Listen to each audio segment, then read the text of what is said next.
December 1941.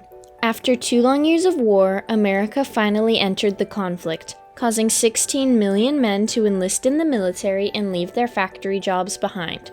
So women stepped up and put themselves in place of the men who were fighting in Europe. However, the percentage of female workers only rose 10%, moving from 27% in 1940 to 37% in 1945. The war created new opportunities for women beyond teaching and staying at home with kids. There were now many types of jobs that women could take part in, including manufacturing jobs and jobs in the service industries.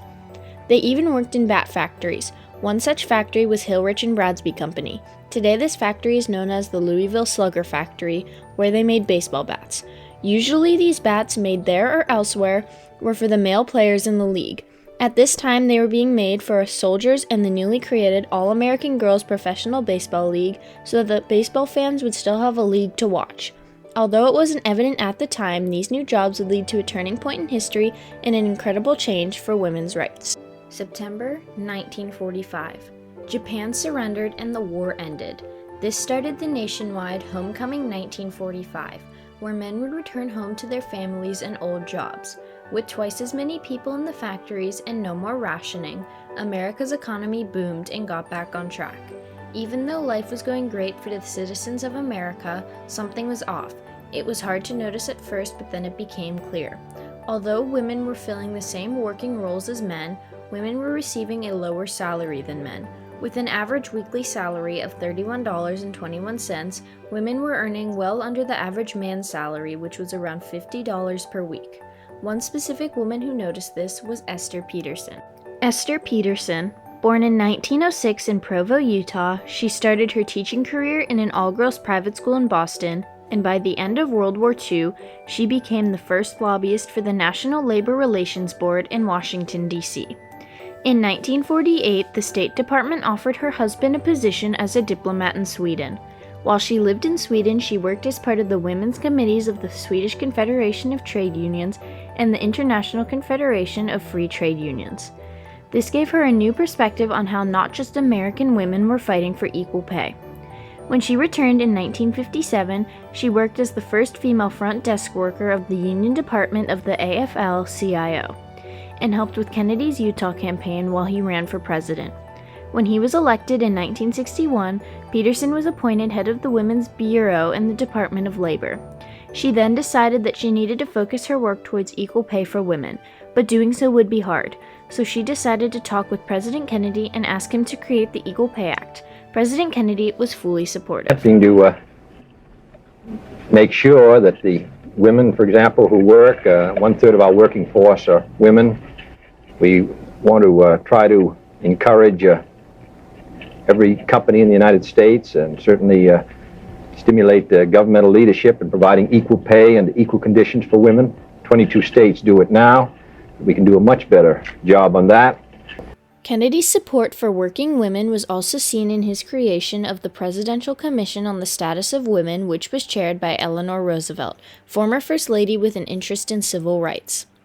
Peterson also needed to reach Congress with the idea of this act, but it would take a lot of work. In 1870, Congress tried to pass a bill discriminating unequal pay, but it was watered down in the Senate because the original language was weakened, causing the bill to be less effective. Peterson would have to use the framework of that bill to create one that she could convince Congress to pass. Luckily, she was not alone. She had Catherine St. George and Edith Green. St. George was a state representative of New York and a first cousin to Franklin D. Roosevelt. Green was a state representative of Oregon and the second woman ever to be elected from the state. Both of them led the charge for a bill in Congress. With the support of President Kennedy, it seemed that this bill would be a success, but not everyone shared this perspective. Businesses of different kinds wanted to avoid this act being passed. They thought it would be too expensive to pay both genders the same. For years and years, as women protested and fought and worked towards equal pay, business owners fought against it, employers fought against it, and women wouldn't back down. Finally, on June 10, 1963, John F. Kennedy signed the Equal Pay Act into law. In the Oval Office, many women watched it happen. Peterson was there watching as all her hard work paid off. After the signing, Kennedy said, "I am grateful to those members of Congress who worked so diligently to guide the Equal Pay Act through. It is a first step. It affirms our determination that when women enter the labor force, they will find equality in their pay envelopes. Women were optimistic. Unfortunately, business owners didn't listen and they found easy loopholes. On the actual document, there's a section on exemptions. One of those exemptions is if the male worker has a higher ranked job. The company is then allowed to pay them more. This gave business owners and employers the idea of changing the names of men's jobs to make them sound more important. A woman could be working as a manufacturer alongside a man, but employers renamed the job senior manufacturer to be able to pay them more. This meant that the employers weren't breaking the law, so no one could stop them. Although this act was a monumental turning point, it ended up being unsuccessful, and women would have to keep fighting for their rights for a lot longer. Esther Peterson would continue to stand up for women for many years to come. In fact, in an interview in 1969, she analyzed more on how the Equal Pay Act was a turning point for women, discussing their status prior to and following the crucial effort. We have just now issued the guidelines. I call them the guidelines for the gals, and it will tell and help industry to know what does constitute a discrimination. Why are the women always in the low wage, the low salary areas? You see, for a long time, it's been perfectly all right to women to clean, to sew, to cook, and to do perform these jobs that are women's natural jobs in the home. After, she became a voice for consumers within the White House and food industry until she died in 1997. In 1972, Title IX of the Education Amendment was signed into law by President Nixon. The amendment was created to prohibit discrimination on the basics of sex and education programs, including sports. This was supposed to ensure that women got equality and possibly equal pay while playing in sports leagues. In 1980, the fight had been going on for almost 40 years. A few new slogans came into play and some of the new ways of reaching out were created. One of the most famous of the sayings was "raises not roses," meaning women want equal pay, not to be treated like damsels in distress. Advertisements and shows were created to spread awareness about their fight. One little advert created depicts a man sitting at a desk next to a sign reading, "The buck stops here." A woman is sitting at a desk next to a sign that says, "59 cents stops here." This was created to show the pay gap between men and women. Women Who Work, created by Grace Hutchins, was a show created to spread awareness about the plight of working women. And even though all these adverts and shows were made, women still had to battle for equal pay, and nothing was changed until 2009. On January 29, 2009, President Obama signed the Lilly Ledbetter Fair Pay Act into law with 61 yeas and 36 nays. Recently, the Biden administration signed the Paycheck Fairness Act, which promotes equal pay and better paying jobs for women. Even though many revisions of the act were passed and there were only 80 years of fighting, women still only make 81 cents to every man's dollar in 2023.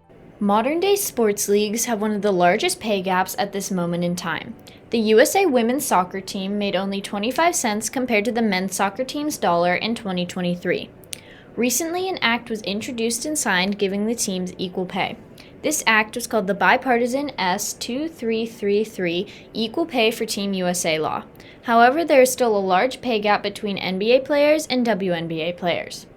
The base pay for starting NBA player is approximately $10 million, whereas the base pay for starting WNBA player is just over $76,000.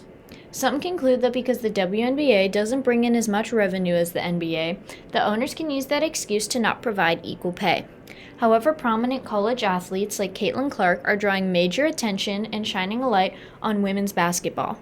On April 7, 2024, the NCAA Women's Championship game drew in 18.9 million viewers. The following night, only 14.8 million people tuned into the NCAA Men's Championship. And the NBA Finals in 2023 were only viewed by an average of 11.6 million people.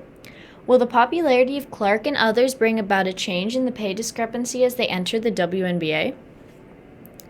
From the factories to the courts, the Equal Pay Act proved to be a significant turning point in history because it created a new reality for women, making them realize they could fight for equality no matter who or where they were.